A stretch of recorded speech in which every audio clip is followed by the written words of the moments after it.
পৃথিবীতে এমন কোনো জিনিস নেই যে তা কেনার অযোগ্য। ভালোবাসা দিয়ে সব কিছু সম্ভব হয় না বলে? পৃথিবীর মহামানবদের জীবনের দিকে যদি আমরা চাই, দেখি তার মূলে কিন্তু একটি জিনিস, ওই ভক্তি, ভালোবাসা। ঠাকুর বলছেন তার প্রেম জীবনকে বহন করো তোমার সত্তা দিয়ে। ছোট্ট একটি কথা, তার প্রেম জীবনকে বহন করো তোমার সত্তা দিয়ে, জীবন দীপ্ত হয়ে উঠবে। আর কোনো কথা লাগে না। সেই প্রেম জীবন কার? যুগে যুগে যিনি আসেন, তিনি শ্রীরামচন্দ্র, শ্রীকৃষ্ণ, তথাগত বুদ্ধ, শ্রী চৈতন্য, শ্রীরামকৃষ্ণ, ঠাকুর অনুকূলচন্দ্র। যুগে যুগে যারা আসেন তাদের কিন্তু সেই একই প্রেম জীবন। তারা বহু নন, তারা একেরই নানা কায়া। ঠাকুর বলছেন আজ যে চাঁদখানা আকাশে ওঠে নাকি মাস্টার, সেই চাঁদই তো রোজ ওঠে। আমরা বিভিন্ন অ্যাঙ্গেল থেকে দেখি বলে চাঁদকে কখনো ছোট দেখি, বড় দেখি। চাঁদ কিন্তু সর্বদাই পূর্ণ থাকে। একাদশীর চাঁদ হলে ওর দেখেন আর সার্কেলটা বোঝা যায়, ওটা পূর্ণ। কিন্তু পৃথিবীর যে অ্যাঙ্গেল থেকে আমরা দেখছি তাতে দেখছি চাঁদটা ছোট, ক্রমশ বাড়ে কমে। ঠাকুর বলছেন অবতার পুরুষরা পূর্ণতার প্রতীক। তারা যে দেশে যে বেশে যেখানে আসুন তারা সেই এক, তারা বহু নয়। তাই বলে, কি বলে? তাই বলে ধর্মবিজ্ঞান। ধর্মবিজ্ঞান, বিজ্ঞানটা কোথায় এখানে? যে তারাই এক, তারা বহু না, সব শেয়ালের একই ডাক। অতএব আমরা যখন তাদেরকে নিয়ে বিভাজন করি না, তখনই হয় সংকট। হিন্দু জাতি এত বিচ্ছিন্ন কেন? ওই একটি মাত্র কারণ। আপনি বৈষ্ণবদের কাছে যান, সে বলবে ঠাকুরকে সে পাত্তাই দেবে না, নাকি বলেন? অথচ ঠাকুর ভাব বাণীর মধ্যে বলছেন, হ্যাঁ কালীপদা বলিলেন, ওই বাণীটা আমি বলতাম 20 বছর আগে। কি বলিলেন? একে একে নিভে গেল চন্দ্র সূর্য গ্রহ তারা, বাঁচে মাত্র আমি অনন্ত অসীম ধারা। গার শিরে ওটা কথাগুলি। আর ঠাকুর বলছেন আমি কৃষ্ণ, আমি চৈতন্য, কোটি কোটি অবতার আমি হয়েছিলাম, সব আমার অবিরাম গতি। আর কি চাই? একটুখানি ঠাকুর ওই ভাববাণী বলতে বলছি, একটুখানি বিশ্বাস চাই, অমল ধবল বিশ্বাস। দাদা আছেন এই কথাটা? অমল ধবল বিশ্বাস, আর কিচ্ছু না, সব হয়ে যাবে। আমাদের বিশ্বাসটা কিন্তু একটু কাঁচা আছে না? বক্তৃতা আমি যতই দিই না কেন, বিশ্বাসটা পাকা হলেই আর বক্তৃতা আসে না, তখন আর কথা বলা যায় না। শ্রীরামকৃষ্ণ বলছেন ঈশ্বর উচ্ছিষ্ট হন না। উচ্ছিষ্ট মানে মুখে বলা যায় না। আর যখন ঈশ্বরকে কেউ উপলব্ধি করে সে তখন কি হয়? নীরব হয়ে যায়, চুপ হয়ে যায়। এখন আমরা বকবকানি করতেছি কেন? ঈশ্বর উচ্ছিষ্ট হন না। আজকে এটা কি সভা দাদা? আলোচনা সভা। আলোচনার মধ্যে আগে আছে তার মাঝখানে কি আছে বড়দিন বাবা? আর পরে কি আছে? লোচন আছে। লোচনের পরে কি আছে? হ্যাঁ, ওটা প্রত্যয়, এইটা আগেরটা উপসর্গ, মাঝখানে একটি লোচন। লোচন মানে চোখ। চোখের কাজ কি? দেখা। তাহলে আলোচনা অনুষ্ঠানের কাজ হলো দেখিয়ে দেওয়া। কথা বোঝা গেছে? ঠাকুর বলছেন, আমার ব্যাখ্যা না, কিন্তু এটা তো মানে যুক্তিযুক্ত একটা কথা। একজন ঠাকুরকে বললো যে ঠাকুর আপনি যে দীক্ষার কথা বলেন এটা ঠিক আন্ডারস্ট্যান্ড হয় না। তখন ঠাকুর বললেন কি, কারো আন্ডারে আগে স্ট্যান্ড করেন তারপরে হবে। তো কারো আন্ডারে স্ট্যান্ড করা মানে কি? তাহলে দেখেন ছোট্ট দুটো কথা। তো ঠাকুর ইংরেজির অনেক শব্দ বলেছেন। তিনি বলেছেন হ্যাবিট মানে হ্যাবিট, ইহা লও। হ্যাবিট মানে তিনি বলছেন হ্যাবিট, ইহা লও। বিহেভিয়ার মানে বলছেন বি টু হ্যাভ, হয়ে পাও। দেখেন ছোট্ট ছোট্ট কথা। বিহেভিয়ার মানে বি টু হ্যাভ, হয়ে পাও। আর হাজব্যান্ড মানে বলছেন, এটা আইসল্যান্ডের শব্দ, যে হাজব্যান্ডের মধ্যে আছে হাউস শব্দ। তারপর টু বাইন্ড, টু বাইন্ড মানে বন্ধন। হাজব্যান্ড মানে হলো গৃহের বন্ধন। তাহলে একজন নারীর যদি স্বামী না থাকে তাহলে তার গৃহের বন্ধন থাকবে বলেন? তাহলে শব্দটার ব্যাখ্যা করছেন ঠাকুর, হাজব্যান্ড মানে হলো হাউস টু বাইন্ড, গৃহের বন্ধন। দেখেন কি চমৎকার ব্যাখ্যা। তাই ঠাকুর একদিন বলছেন যে সুশীলদা আমাকে বাঁচাইছে। ওই যে জ্ঞানেন্দ্র মোহনের ওই যে অভিধান, কি নাম পড়েছেন দেখেছেন বইটা? বাঙ্গালা ভাষার অভিধান, বাংলাকে বাঙ্গালা ভাষার অভিধান, 2 খণ্ড, এক খণ্ড এত বড়, আর এক খণ্ড এত বড়, 2 খণ্ড মিলিয়ে এত বড় হবে। আমি খুব অল্প পয়সায় ওই ঢাকার পুরনো বাজার থেকে কিনেছিলাম। এখন 1 খণ্ডের দাম 2-3 হাজার টাকা হবে, 2 খণ্ড 5-7 হাজার টাকা হবে। ওর ভিতরে একটা শব্দ, তার উৎপত্তি, বিশ্লেষণ, অর্থ সব ইতিহাস লেখা আছে। হিন্দু ধর্মশাস্ত্রের যদি ব্যাখ্যা করতে হয় তাহলে আমাদের শব্দের ধাত্বার্থের পরে দাঁড়াতে হবে। বুঝেছেন কথাটা? যেমন ধর্ম কথাটা যদি আপনি ব্যাখ্যা করেন তাহলে ধাতুগত অর্থ ধাতুর মানে কি বুঝতে হবে।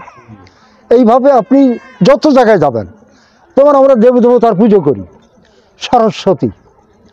সরস্বতীর সন্ধি বিচ্ছেদটা করলে কি দাঁড়ায়? সরলযুক্ত বতী। এই এমএ পাস করা ছেলেপেলের কাছে জিজ্ঞাসা করেছি, তার সরস্বতী আপনার সন্ধি বিচ্ছেদ করতে পারে না। আর সরস্বতী বানানটা লিখতেও ভুল করে। সেদিন কোথায় গেছিলাম, একটা ছেলে আমার কাছে আসলো, রবীন্দ্রনাথ ও সোনার কাব্য পড়বে, তাহলে রবীন্দ্রনাথ বানান করো দিন, তা বানান করতে পারল, কিন্তু বড় দিন সন্ধি বিচ্ছেদ করো, তখন রবি বানানে বয় দীর্ঘইকার বলল, কারণ সন্ধিতে যেহেতু দীর্ঘইকার হইল, কিন্তু মূল রবি বানান তো হ্রস্বইকার। এখন তাহলে দেখা যাচ্ছে ঠাকুর বলছেন যে প্রতিটি শব্দের ধাত্বার্থের পরে যদি না দাঁড়ায় তাই আমরা অর্থ বুঝতে পারবো না। তো তাই তিনি বলছেন সরস্বতী মানে সরলযুক্তবতী। সরস মানে হলো, সরস শব্দ এলো সর থেকে। সর মানে কি জানেন তো? সর মানে জল, বলে না সরোবর? এখানে একটা বড় দিঘি টিঘি থাকলি সরোবর বলে না? সরোবর মানে জলাশয়, দিঘি বড় জলাশয়, সরোবর। সর মানে জল। আর এই সর শব্দটির মূল রুট হলো শ্রীধাতু। শ্রীধাতুর অর্থ হলো গতি। জল এখানে ঢালেন, ডালি জল কি হবে মা বলেন দেখি? জল গড়ায় পড়ে যাবে। ও গড়ানোটাই হচ্ছে গতি, আর কিচ্ছু না, গড়ানোটাই কিন্তু গতি। জলের ধর্ম হলো গতি। ঠাকুর বলছেন সরস্বতী মানে হলো গতিবতী, গতিবতী। তার গতিবতী মানে কি? এখন আমি তো পরীক্ষা দিয়ে বলছি মা আমার রেজাল্ট যেন ভালো হয়, A+ কি ফার্স্ট ক্লাস যেন পাই। মার কি ক্ষমতা আছে আপনার A+ আর ফার্স্ট ক্লাস পাই দেবে? আছে? মা তো একটা সিম্বল। কিসের সিম্বল? গতির। মা হচ্ছে একটি পাওয়ার, শক্তি। নলেজ ইজ পাওয়ার বলে না ইংরেজিতে? তার মানে কি? জ্ঞানই শক্তি। শক্তিকে আমরা নারী রূপে কল্পনা করি নাকি? মুসলমানরা বলে আদমের শরীর থেকে হাওয়ার তৈরি করা হইল। তাহলে সে যাই হোক, তা হাওয়া শক্তি, আদমের আর ভালো লাগে না, তখন হাওয়াকে বা হেবাকে তৈরি করা হইল, তখন তার ভালো লাগলো। তাহলে নারী শক্তি। আবার কৃষ্ণ তত্ত্বের মধ্যে কৃষ্ণের পাশে রাধা, লাদিনী শক্তি। লাদিনী মানে আনন্দদায়িনী শক্তি। আর কৃষ্ণ কর্ষণ সম্পৃক্ত শব্দ, তার মানে তিনি আকর্ষিত হন এবং আকর্ষণ করেন, কৃষ ধাতু। তাহলে ঈশ্বর পরম কৃষ্ণ সচ্চিদানন্দ বিগ্রহ, অনাদির আদি গোবিন্দ সর্বকারণ কারণম। সচ্চিদানন্দ মানে কি? সৎ, চিত এবং আনন্দ। সৎ এসেছে কোন ধাতুর থেকে? অর ধাতু। অর ধাতু মানে কি? অস্তিত্ব, এক্সিস্টেন্স। তাহলে সৎ মানে অস্তিত্ব, চিত মানে চেতনা, আনন্দ মানে বৃদ্ধি।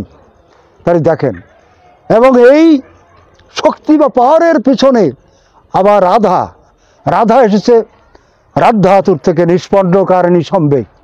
ভগবান শ্রীকৃষ্ণ দাপরের লীলায় যত কর্ম করেছেন তার পেছনে যে এনার্জেটিক পাওয়ার ছিল সেই পাওয়ারটাই কিন্তু রাধা। কিন্তু যেহেতু শক্তি, সেই হিসাবে রাধা রূপে কল্পনা করেছে, নারী রূপে, সুন্দর একটি নারী। এখন অনেক লোক ওই সুন্দর চেহারা দেখে, আমি নাম বলবো না, তিনি ইসলাম ইউনিভার্সিটির প্রফেসর। এখন আমি কুষ্টিয়ার ওই যে আমলাপাড়াটা দাদা, ওই কুষ্টিয়ারের ভিতরের দিকে, ওখানে একটা বড় অনুষ্ঠানে গেছিলাম। ওই হরিপদ ঘোষদা ওদের বাড়ির ওই ওই অঞ্চলে কোথায়, তা গেলি তখন আমাকে ওই ইসলাম ইউনিভার্সিটির অধ্যাপক, উনি ডক্টরেট, উনি আমাকে নিয়ে আসলেন। আনার পরে ওনার বাড়িতে আমার একটা সুন্দর ঘর দিলেন থাকার। সে ঘরে একটা রাধা কৃষ্ণের একটা যুগল মূর্তি। তা আমি ওনার বড় ভাই, সৎসঙ্গে দীক্ষিত, রবীন্দ্রার কাছ থেকে উনি দীক্ষা নিয়েছেন।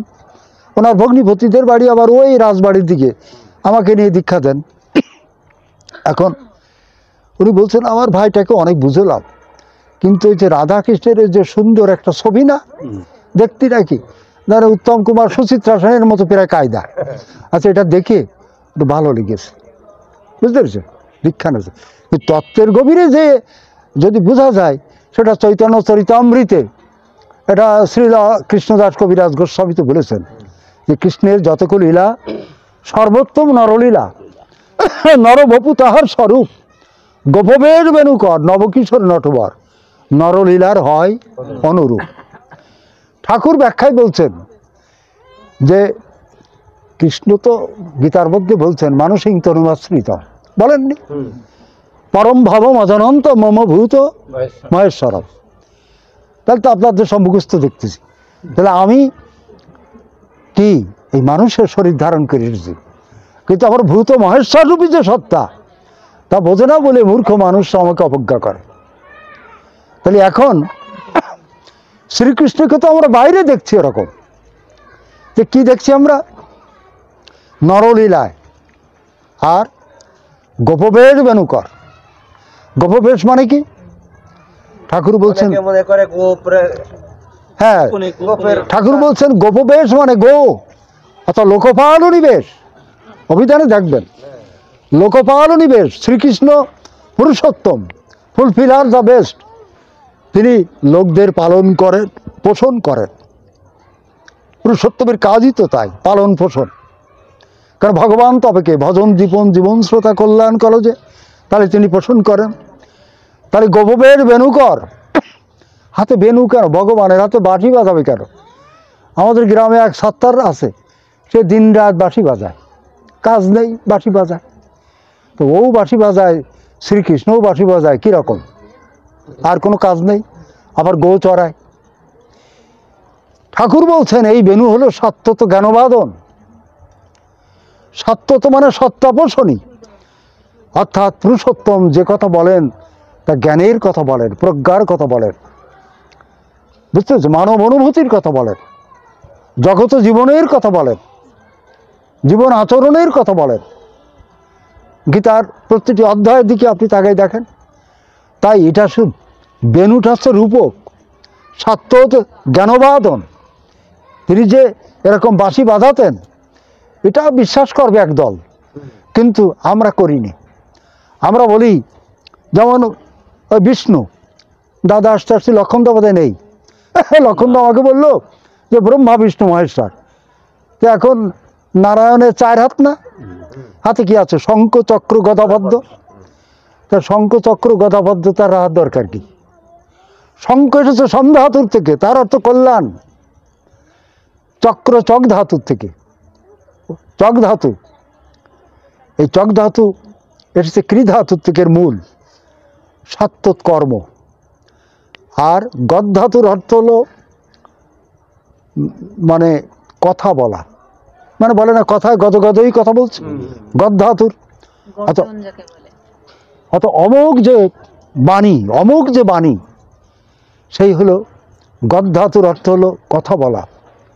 পদ্ম এসেছে পদ ধাতুর থেকে, তার অর্থ হলো স্থৈর্য প্রাপ্তি। ঠাকুর বাণীতে বলছেন তোমরা স্থৈর্য লাভ করো, প্রাপ্তিতে অডেল হও, তোমরা করো, তোমরা হও, তোমরা পাও। আছে না দাদা এই বাণীটা? এই জন্য আজকে নারায়ণের যে চতুর্ভুজ, এই চতুর্ভুজ ওই যে রূপকগুলি তিনি ধারণ করেছেন হাতে, ওর তাৎপর্যটুকু বুঝলেই নারায়ণ মানে দি ওয়ে অফ বিকামিং। দাদা বুঝা গেল? যে ওয়ে অফ বিকামিং, জীবন বৃদ্ধির পথ। নরযুক্ত অয়ন, নর মানে মানুষ, অয়ন মানে পথ। তাহলে মানুষের বৃদ্ধির পথ সেটা কি? বিং অ্যান্ড বিকামিং, আর কিচ্ছু না। না কি বলেন? না যদি কোনো ভুল বলি সাথে ধরবেন। Being and becoming is always dead, dependent to attachment to superior beloved. অর্থাৎ ওই যিনি শ্রেষ্ঠ, যিনি পুরুষোত্তম, যিনি যুগপুরুষ, যিনি আচার্য, তাকে জীবনে গ্রহণ করলে মানুষের জীবনে এই বিং অ্যান্ড বিকামিং এই জিনিসটা কিন্তু আসে। নাকি বলেন? কেষ্টদাকে ঠাকুর বলছেন, কেষ্টদা এমন একটা মানুষ দেখান তো যে পিতামাতাকে ভালোবাসেনি, আচার্য গুরুকে ভালোবাসেনি, সে জীবনে বড় হয়েছে, দেখান তো। কখনো কেষ্টদা বললেন না, আমি কখনো দেখিনি, ঠাকুরটা দেখিনি। আচার্যকে ভালোবাসেনি, গুরুকে ভালোবাসেনি, এমন কোনো মানুষ পৃথিবীতে বড় হয়েছে দেখাতে পারেন?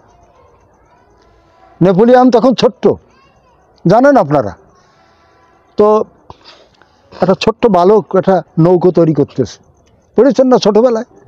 তো বলছে, বালক তুমি এই নৌকা দিয়ে কি করবে? বলছে, সমুদ্রের পরে আমার মা আছেন, আমি মাকে দেখতে যাব। নেপোলিয়ানের ছোটবেলায় এই মায়ের প্রতি এই যে টান, এই যে ভক্তি, তাই তাকে বড় করেছিল। দেখেন, ঈশ্বরচন্দ্র বিদ্যাসাগর কথা আমরা পড়েছি, কিন্তু ঠাকুরের দিকে যদি তাকায়, ঠাকুর কি বলতেন? মা তুই মুড়ি ভাজিস, আছে না সেসব কথা? আর ঠাকুর কি করবেন তা জানেন? তারপরে মা সারাদিন পরে সে চালের ভাতটুকু অনুকূলকে দিয়ে আর তিনি একটু ফ্যান খাতেন।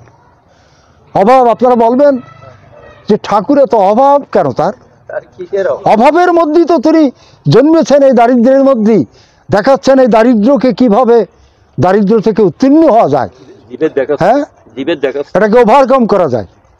ঠাকুরের ধর্ম কিন্তু এরকমই। তিনি বলেন, আমি তো ইচ্ছে করে তোমাদের কনফ্লিক্টের মধ্যে ফেলে দিই। কনফ্লিক্ট মানে কি?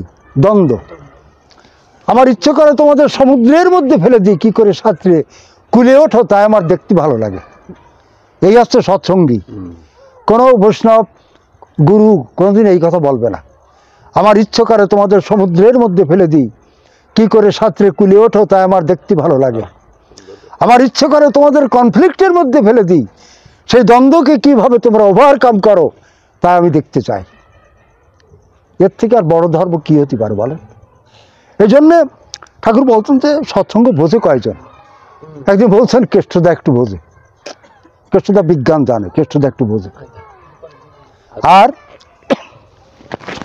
সুশীলদা, নাম শুনেছেন মা? সুশীলদা বিজ্ঞান জানে না, তাই তার বোঝার একটু ঘাটতি আছে, বিজ্ঞান জানে না। এই জন্য আজকে আমাদের উচিত, যারা আমরা সৎসঙ্গী, প্রত্যেকের বিজ্ঞান মনস্ক একটু ভালো পড়াশুনো করার দরকার। বিশেষ করে ঠাকুরের বিজ্ঞান বিভূতি, দর্শন বিধায়না, শিক্ষা বিধায়না, তারপরে অমিয় বাণী। মাস্টারমশাই মনে আছে বইটার কথা? অমিয় বাণী। হ্যাঁ হ্যাঁ, যেহেতু ওখানে ব্যাকরণ। এই জন্য আজকে ঠাকুর অনুকূলচন্দ্রকে বুঝতে গেলে আজকে আমাদের বিজ্ঞানকে জানতে হবে। এখন আজকে চারিদিক যখন আমরা যাই, সৎসঙ্গে প্রচুর দীক্ষা হচ্ছে, একটা বিশ্বাসের পরে ভক্তির পরে আছে, সেটা কিন্তু দোষের কিছু না। সবাই যে বিজ্ঞান জানবে, দর্শন জানবে তা ঠিক না, কিন্তু এর ভিতর দিয়ে আমাদের যজন যাজন ইষ্টবৃত্তি, সৎসঙ্গ, সদাচার, নাকি দাদা, এই ছোট্ট জিনিসগুলো তো আমরা আয়ত্ত করতে পারি। যজন যাজন ইষ্টবৃত্তি, সৎসঙ্গ, সদাচার, এ তো পারি। এখন গল্প বলি। আমাদের নিরঞ্জন দ্বারা, ওরা ঘোষ না, গলা না, গলা ঘোষ, ওই রকম একজন গলা ঘোষ ঠাকুরের সাথে থাকতো। কি নাম বলেন দেখি? নফর ঘোষ। নফর ঘোষের ডায়াবেটিস হয়েছিল। তা নফর ঘোষ খুব রসগোল্লা খেত, খেয়ে ফুলে গেল, তখন মরার মতো অবস্থা। তা বলে, ঠাকুর আমি যে মরে গেলাম, দেখা তুই আর মিষ্টি খাসনি। কলে মোটে খাতে পারবো না। তাহলে খাস, একটু একটু খাস, মানে একটু কম করি, একটু একটু খাস। হ্যাঁ, তখন যে অর্ডার দিলে যে তুমি 1 কেজির একটা বানাই দিও, 100-এর একটা। ঠাকুর যখন একটা খাতি বলেছে, তখন আমি ওই একটা বানাই দিই। তা খাওয়ার পরে ডায়াবেটিস বেড়ে যায়। আমি বেশি দূরে যাচ্ছি না, মূল কথাটা আলাদা। আমি নফর ঘোষ মারা গেল, মৃত্যু তত্ত্বের কথা বলছিলেন দাদা, মারা গেল। মারা গেলি ঠাকুর খুব মর্মাহত হলেন। ঠাকুর জেগে আছেন অনেক রাত, পদ্মা তীরে নফরকে পদ্মা তীরে শ্মশানে পুড়াইয়ে সব সব যাত্রী যারা ছিল সব ঠাকুরের বাড়ির পাশ দিয়ে চলে যাচ্ছে। ঠাকুর বলছেন, এই তোরা কোথা থেকে আসলি? বলছে, আমরা নফরকে পোড়াইয়ে আসলাম শ্মশানে। বলছে, তাই? নফর যে তার দেহ থেকে বেরিয়ে এতক্ষণ আমার এখানে দাঁড়িয়েছিল, পরিচ্ছন্ন এটা, নফর যে এতক্ষণ আমার এখানে ছিল, তখন ওরা কিন্তু ভয় পেয়ে গেছে। ওই যারা পোড়াই আসলো ওরা ভয় পেয়ে গেছে। সে কি, নফর ঠাকুরের এখানে দাঁড়াইছিল? ভক্তরা বললো, তো নফর কি বলল?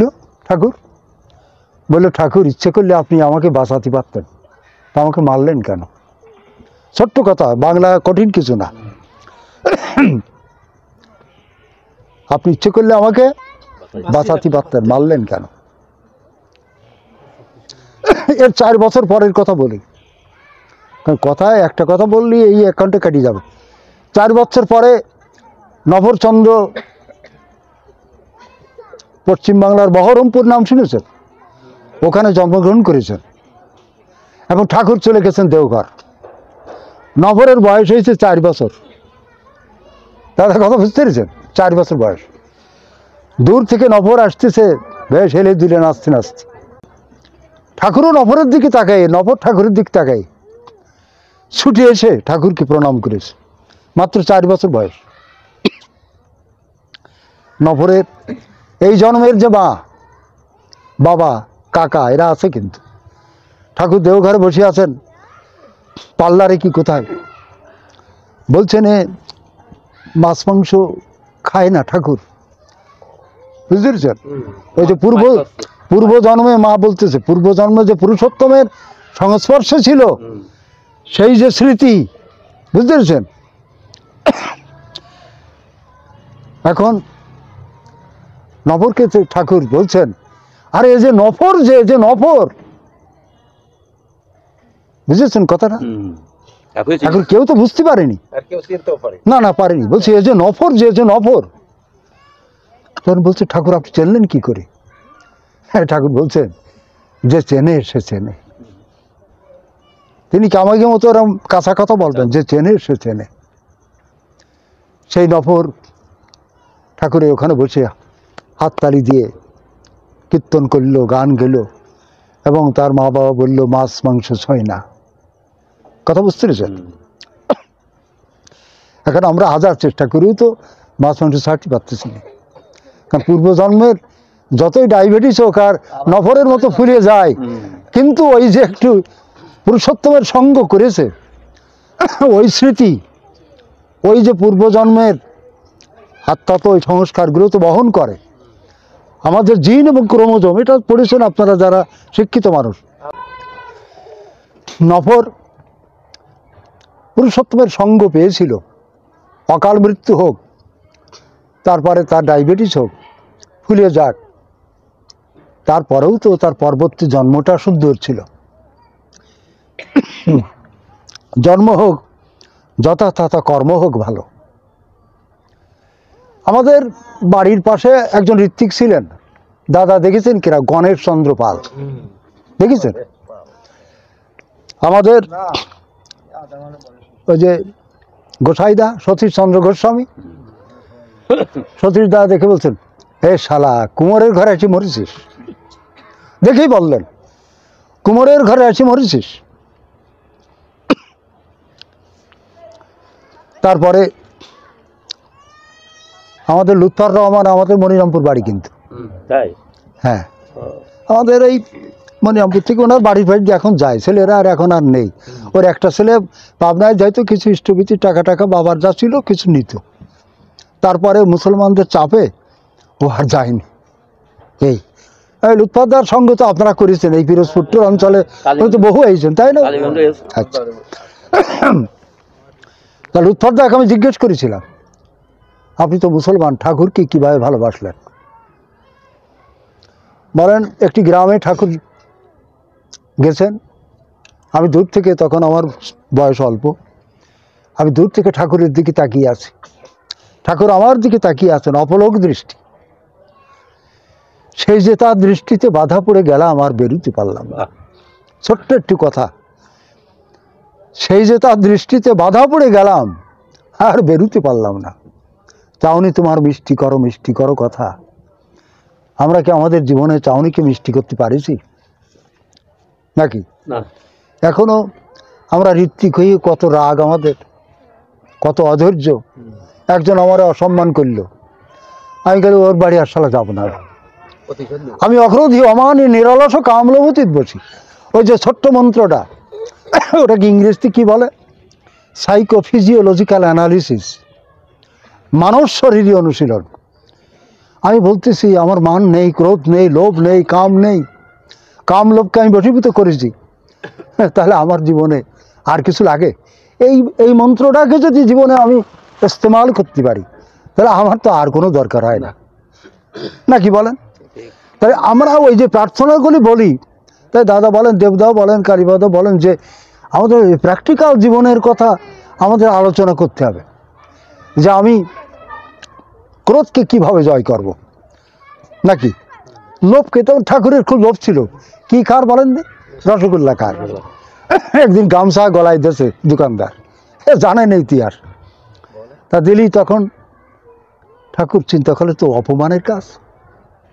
তখন যাক, মার কাছে এসে পয়সা চালি, মার খুব কষ্ট, সংসার চলে না, তাই মোটামুটি কয়টা পয়সা জোগাড় করে দিয়ে বললেন, অনুকূল তুই আরে খাসনি, কিন্তু রসগোল্লার দোকান দেখলি তো ওইদিক টানিয়ে নিয়ে যায়, কি করবেন?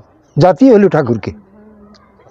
কিন্তু সেই বাকি পয়সা দিয়ে গলায় গামছা দিলি, ঠাকুর ছুটি আসলেন, এসে পদ্মা তীরে অলল গাছের ওখানে শুয়ে পড়লেন। দাদা সেই ইতিহাস জানেন। তখন তিনি একটি বাণী দিয়েছিলেন, যে যখন তোমার লোভ আসবে, তখন লোভের মাথায় তোমাকে কি করতে হবে। তাই নিজের জীবন দিয়ে তিনি দেখালেন, তিনি পুরুষোত্তম, তিনি আচার্য। আচার্য মানে যিনি আচরণ করে শিক্ষা দেন। লোভ যখন আমাদের জীবনে আসবে, তখন সে লোভটা ত্যাগ করা মুশকিল, না বলেন ঠিক কিনা? এখন যদি 10টা রসগোল্লা আনি এখানে দেওয়া যায়, তখন আপনার ডাক্তার বলেছে আপনি মিষ্টি জাতীয় কিছু খাবেন না, কিন্তু আপনি কিন্তু একটা না খেয়েই পারবেন না, নাকি বলেন? পারবেন? আমি কিছুদিন আগে গেছিলাম খেদাপাড়া, নাম শুনেছেন? মনিরামপুর। ওখানে আমার এক ছাত্র কলেজে প্রফেসারি করে, তা আমি গেলি, ও খেদাপাড়ায় খুব পিওর রসগোল্লা পাওয়া যায়, এর বড় বড় রসগোল্লা 4টি নিয়ে আইছে আমার জন্য। এখন ওর বউ, সেও MA পাস, এখন বলিছে স্যারের এই সব কটা রসগোল্লা দিবা খাতে। এখন সেই সব কটা দিশা, এ সব না খালিও ছাড়বে না। তখন সেই রসগোল্লা এত ভালো, অত মিষ্টি খাওয়া কিন্তু ঠিক না, যেহেতু চিনি দিয়া, চিনিতে যে কেমিক্যাল, এতে ক্যান্সার হওয়ার সম্ভাবনা থাকে, আরও অনেক সমস্যা। সেই 4টি রসগোল্লা লোভের মাথায় আমার খাতি হইল। এখন লোভটাকে জয় করতে গেলে কি করতে হবে? আমাদের লক্ষ্য কিন্তু পুরুষোত্তম। ঠাকুর শুয়ে পড়লেন, শুয়ে পড়ে নিজেকে বুঝাতে লাগলেন, বুঝতে পেরেছেন? তারপরে যখন নিরস্ত হলেন, ঠান্ডা হইল লোভটা, তখন আস্তে আস্তে তিনি উঠে বাড়ি গেলেন। আমাদের লোভ তো একটা না। আমরা আমাদের জীবনটাকে লক্ষ্য করবেন। আপনি সংসারী মানুষ, আপনার বাড়িতে অনেক বাক্স আছে না? সে বাক্সর ভিতরে আপনি টাকা পয়সা রাখেন না? আমার বাবা মারা গেছিলেন 8 মাস বয়সে। তা আমার জ্যাঠামশাই আমার মাকে বলতো কি, বৌমা এই বাক্সর ভিতরে অনেক টাকা আছে, আমি মরে গেলে তুমি পাবা। মা মনে করতো কি, তা যদি পায়, আমাদের গাছি দাড়ি টাড়ি ছিল, যদি পায় অনেক টাকা। কিন্তু জ্যাঠামশাই মারা যাওয়ার পরে ওই বাক্স খুলে দেখলে ওতে কিচ্ছু নেই। সত্যি ব্যাপার। তাই বললাম, মা এটা বলতো কেন? বলতো এই জন্যই যে আমার যদি সেবা না করে, ওই টাকার লোভে সেবা করবে। এখন রাম বসন্ত সিং ছিল দেওঘর, ওনার একটা ছোট্ট ঘরে উনি থাকতেন। সেই ঘরের টিনির চালের নিচে একটা তক্তার পরে ওনার একটা ছোট্ট ভাঙা বাক্স ছিল, তাতে একটা তালা মারা ছিল। তাতে ওই 80-90টি টাকা ছিল। ওই যে ধরুন আশ্রমে ঋত্বিকরা যায় না, গেলি কি খুশি হয়ে, এবার আমি দেওঘর গেলাম, রমেশ দাস একজন, তার 50টি টাকা দিলাম। ওরা কত লোক আসে দেয়, ওই হতি ওই। আর তখনকার দিনে তো অনেক দাম ওই টাকার, ওই এরকম 80-90 টাকা এসে ঠাকুরের ডেকে বলছেন, রাম বসন্ত তোমার কত টাকা আছে? রাম বসন্ত মনে করছে খাইয়েস, ঠাকুর যদি আমি সব বলি ফেলি তাহলে সব নিয়ে নেবেন। তখন বলছে, ঠাকুর আপনার কত টাকা লাগবে? ঠাকুর গম্ভীর হয়ে গেলেন, খুব খেয়াল, গভীর কথা এটা। বলছে, রাম বসন্ত তোমার কাছে কত টাকা আছে? বলছে, ঠাকুর আপনার কত টাকা লাগবে? এবার ঠাকুর আরো চড়া গলায় বললেন, তোমার কাছে কত টাকা আছে? তখনও বুঝতে পেরেছে, ছুটে গেছে ঘরের মধ্যে, যে বলছে, ঠাকুর যা আছে সব আমি আপনার কাছে দিচ্ছি। দাদা বুঝেছেন কথাটা, আপনার কাছে দিচ্ছি। তো বলছে, এই টাকাটা ওই মাটিকে দাও। একজন ভিক্ষার্থী অসহায় মা এসেছেন, মাটিকে দাও। রামমোহন তো বৃদ্ধ বয়সে উনি স্মৃতিচারণ করেছেন। ঠাকুর চাইতেন আমরা যেন তার জন্য আমরা শূন্য হয়ে থাকি। বুঝতে পারছি কথা? তার জন্যে যেন আমরা শূন্য হয়ে থাকি। তখন তিনি একটি কবিতা বললেন, রবীন্দ্রনাথের কৃপণ কবিতা তো আপনারা পড়েছেন। দিলাম যারা আজ ভিখারি রে, শূন্য হয়ে এলো ফিরে, হ্যাঁ স্বর্ণ হয়ে এলো ফিরে, এখন কাঁদি চোখের জলে দুটি নয়ন ভরে, তোমায় কেন দিইনি আমার সকল শূন্য করে। হাতির পিঠে মহারাজ আসছে, এখন এক ভিখারি, কৃপণ ভিখারি, তার চালের থল দিয়ে যাচ্ছে, থলে নিয়ে। এখন কৃপণ ভিখারি মনে করলো মহারাজ তখন আসছে, এবার মহারাজের কাছ থেকে এবার কিছু নেব, তাহলে আমার আর জীবনে ভিক্ষে করতে হবে না। কিন্তু কৃপণ ভিখারি ভিক্ষে হাত পাতার আগে মহারাজ নিজেই হাতির পরের থেকে হাত পাতলেন। মহারাজ নিজেই ভিক্ষা চাচ্ছেন। তখন ও কি দেবে? কৃপণ ভিখারি ওই থলের মধ্যেই ঠিকই একটা চালের কণা দিচ্ছে, একটা চাল তো অনেক ছিল, একটা কণা দিচ্ছে। বাড়ি যেই দেখে যে চালের কণাটি সোনা হয়ে গেছে। ওই যে দিলাম যারা আজ ভিখারি রে, স্বর্ণ হয়ে এলো ফিরে, এখন কাঁদি চোখের জলে দুটি নয়ন ভরে, তোমায় কেন দিইনি আমার সকল শূন্য করে। বলে, হায় হায় রে, থলের চালগুলি যদি সব দিয়ে দিতাম তাহলে এই থলের সব চাল সোনা হয়ে যেত। কি ভুল করেছি। তখন চোখের জলে কাঁদতে লাগলো। রাম বসন্ত সিং তার পুটুলিটা রেখেছিল কয়েক বছর ধরে, যে দুরবস্থা, খারাপ অবস্থার মধ্যে দিয়ে যখন দরকার হবে এই টাকাটা ব্যয় করব। কিন্তু ঠাকুর তাকে ফতুর করে দিলেন, তাকে শূন্য করে দিলেন। ঠাকুর অনুকূলচন্দ্রের যারা ভক্ত, তারা কিন্তু প্রকৃত ভক্তদের ফতুর হতে হবে, তার নামে রিক্ত হতে হবে, শূন্য হতে হবে। বললেন অনেকে দীক্ষা নেছে, বলে কি এখন তুমি সৎসঙ্গে দীক্ষা নিলে কেন? কোনো সৎসঙ্গে দীক্ষা নিলেই দেখা যায় যে তারা বড় লোক হয়। বলে প্রায় সব দালান কুটা, ব্যবসা বাণিজ্য সব বড়। কি ব্যাপার? বলে আমি যদি এরকম বড় লোক হতে পারি সেই লোভে আমি দীক্ষা নিয়েছি। এটা কিন্তু বাস্তব কথা। ঠাকুর কিন্তু সবাইকে শূন্য করে দিচ্ছেন, হ্যাঁ, শূন্য করে দিচ্ছেন।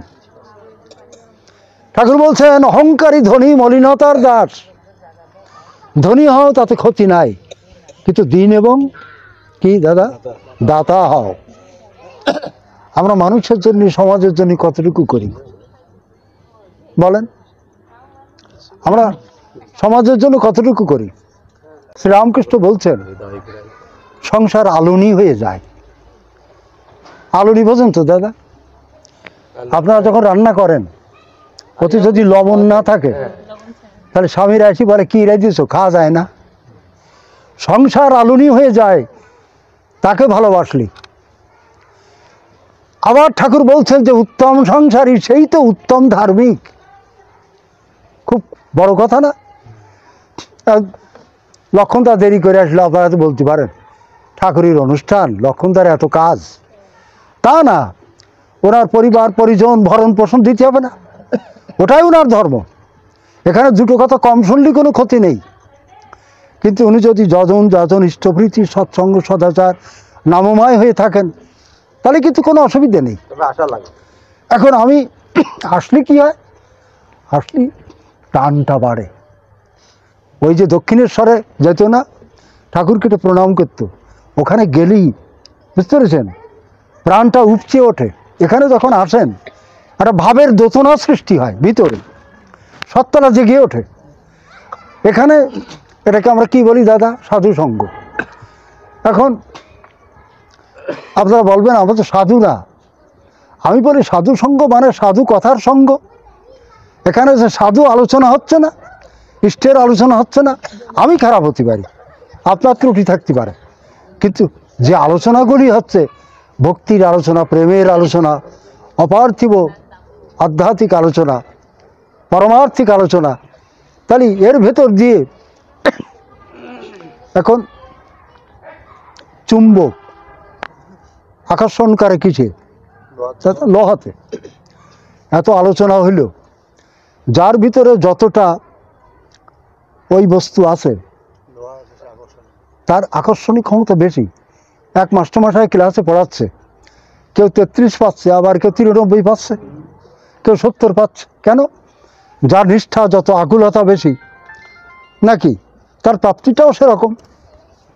আজকে সৎসঙ্গের সব থেকে বড় জিনিস ঠাকুর বলতেন একটি জিনিস, সেটা আর কিচ্ছু না। সেটা কি জিনিস জানেন? ভক্তি। ঠাকুর বলছেন একটু আগে সুশীলদা আমাকে প্রণাম করে গেল, বলছে সে কি? সুশীলদা তো এখন ভারতের রাজস্থানটা ওই দিকই, বুঝতে পেরেছেন? ঠাকুর তো দেওঘর।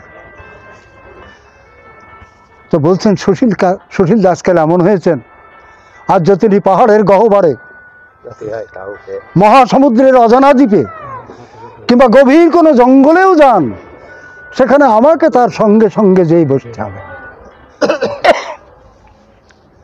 খেয়াল করেন। আচ্ছা, একটা বই কি আপনার পড়েছেন? ওই সতীশচন্দ্র জোয়ারদারের লেখা, অনুকূলচন্দ্র আছে বইটা? অতি দেখবেন অনেক অলৌকিক ঘটনা আছে। আজকে অলৌকিকতা দিয়ে কিন্তু ঠাকুরকে আমরা কিন্তু ভক্তি করব না। এখন এই জাতিস্বর সম্বন্ধে ধারণা না থাকে তাহলে তো আপনি মনে করবেন যে এর পরে কি আর জন্ম আছে? এই আত্মাকে অবিনশ্বর। এই যে ওমর খায়েমের নাম শুনেছেন? ওমর খায়েম তিনি বলছেন যে কুমোর যে হাড়ি গড়ায় সেই হাড়ি ভেঙে যায় কত, তার জন্য কি কোনো আলাদা ঘর বানাইয়ে যত্ন করিতে হয়? সেই হাড়ি কত মানুষ মরে যায়, তার জন্য কি আবার ঈশ্বর আলাদা একটা স্বর্গ বানাইয়ে সেখানে তার গিয়ে সুখে শান্তিতে রাখবে? আমার বিশ্বাস হয় না। কিন্তু মরার আগে তিনি বললেন ডরিলে না কবু আখেরি অনাল। আখেরি মানে দোজক, ডরিলে না মানে কি? ভয় পেলে না। আখেরি অনাল তৌবা বাড়িতে সূচি না হলে তৌবা বলছেন কারে বলে? অনুতপ্ত হয়। আমাদের সত্য স্মরণে আছে, তৌবা বাড়িতে সূচি না হলে মরণ ঝঞ্ঝনে বলে দেউটি বসুদা তোমায় লবে কি কোলে। তুমি তো জীবনে সারাকাল অবিশ্বাস করলে, এখন যদি তুমি একটু তওবা করো, নসর ভাইটা তওবা করিল না, সে গল্প পড়েছেন আপনারা, তওবা করো তাহলে তোমার পরকাল বলে কিছু থাকবে। আজকে বিশ্বাস যদি না থাকে, তাই না বলে, তাহলে কি হবে? ঠাকুর অনুকূলচন্দ্র তার জীবনে বৈজ্ঞানিকভাবে গবেষণা করে দেখিয়েছেন আত্ম অবিনশ্বর এবং গয়ায় যে পিণ্ডদান করতে হয়, পিণ্ডদানের পরে তিনি বৈজ্ঞানিক ব্যাখ্যা দিয়েছেন। সে ব্যাখ্যা এত জটিল, এত তাৎপর্যপূর্ণ যে আপনি আশ্চর্য হয়ে যাবেন। তিনি অবিশ্বাস করেননি। মহাপ্রভু চৈতন্যদেবও কিন্তু তার বাবার পিণ্ডদান করেছিলেন। আজকে আমাদের ছেলেরা ফিজিক্স কেমিস্ট্রি এসব পড়ি, বাবা হয়তো সৎসঙ্গে দীক্ষা নেছে, ছেলেরা মনে করে বাবার মাথা খারাপ হয়ে গেছে, এইসব পালন করে, বিশ্বাস করে। আবার টাকা পয়সা দিয়ে হৃষ্টভীতি করি, আবার ভগবানের ডাকে সকালবেলায়, বলে না এরকম?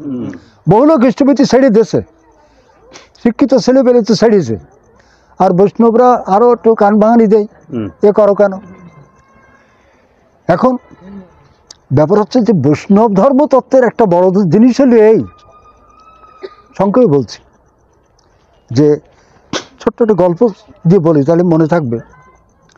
আরও বৃন্দাবনের ষড় গোস্বামীর নাম শুনেছেন? হ্যাঁ, সনাতন, রূপ, জীব, হ্যাঁ, গোস্বামী, গোপাল ভট্ট, দাস রঘুনাথ। এখন ওই সময় একজন পণ্ডিত ছিল, তার বাড়ি ছিল উত্তর ভারতের একটি জায়গায়। তো সে মনে করল যে আমি ভারতবর্ষের দিগ্বিজয়ী পণ্ডিত হব।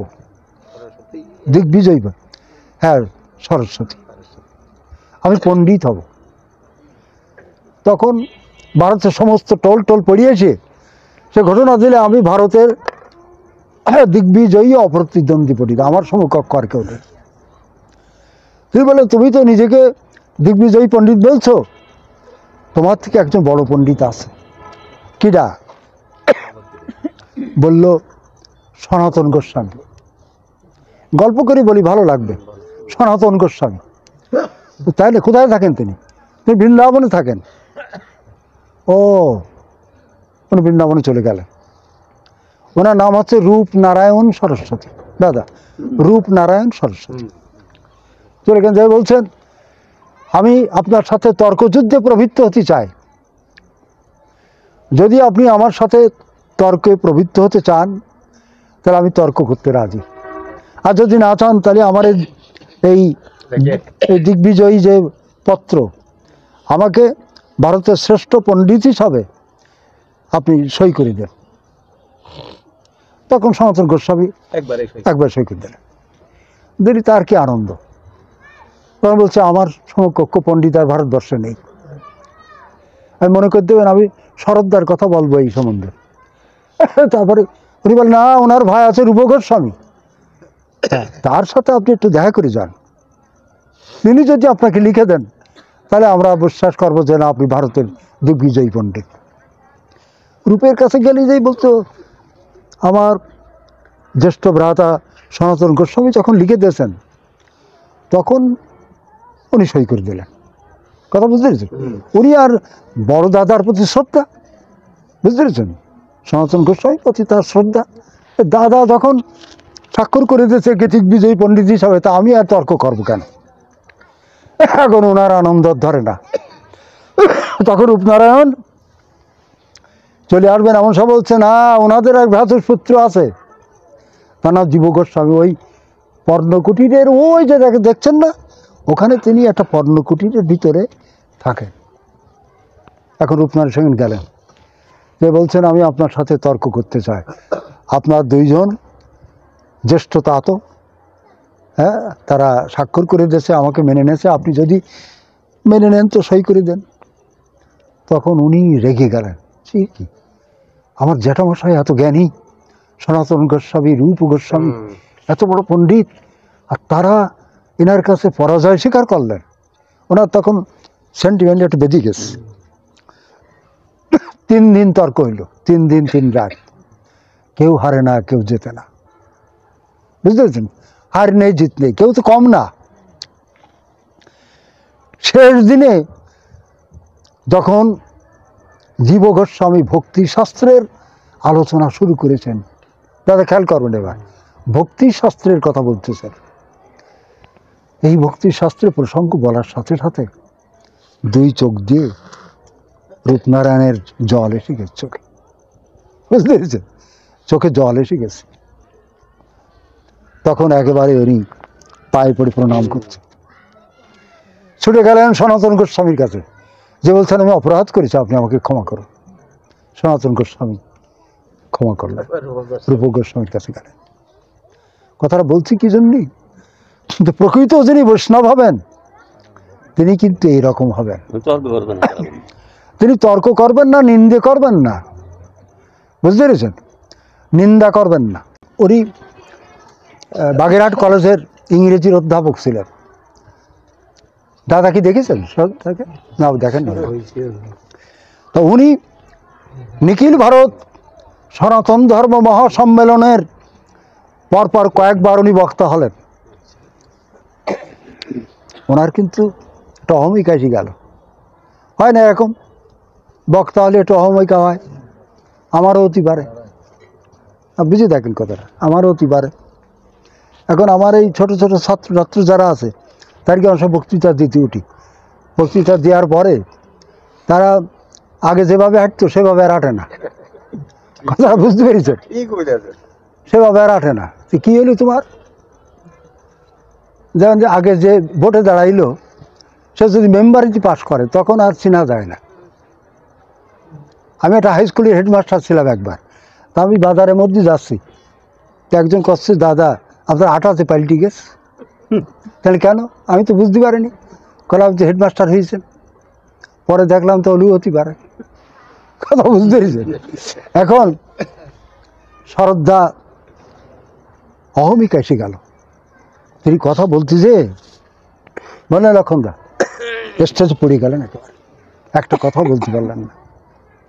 আমি যদি মনে করি যে আমি বলতেছি, আমি বক্তা, সে বলার মধ্যেই অহং প্রস্ফুটিত হবে, মানুষ তা রিসিভ করবে না। বুঝতে পেরেছ? শরদ্দাকে ধরাধরি করে নিয়ে গেল। ঠাকুর বললেন, আবার শরদ্দা বক্তৃতা করতে পারবে। আবার শরদ্দায় একটু টোটকা ওষুধ টষুধ দিলেন, নারকেলের দুধ টুধ দিয়ে আরও কী কী ঠাকুর দিলেন। আবার শরদ্দা বক্তৃতা করতে পারবে। এই ঠাকুর অনুকূলচন্দ্র।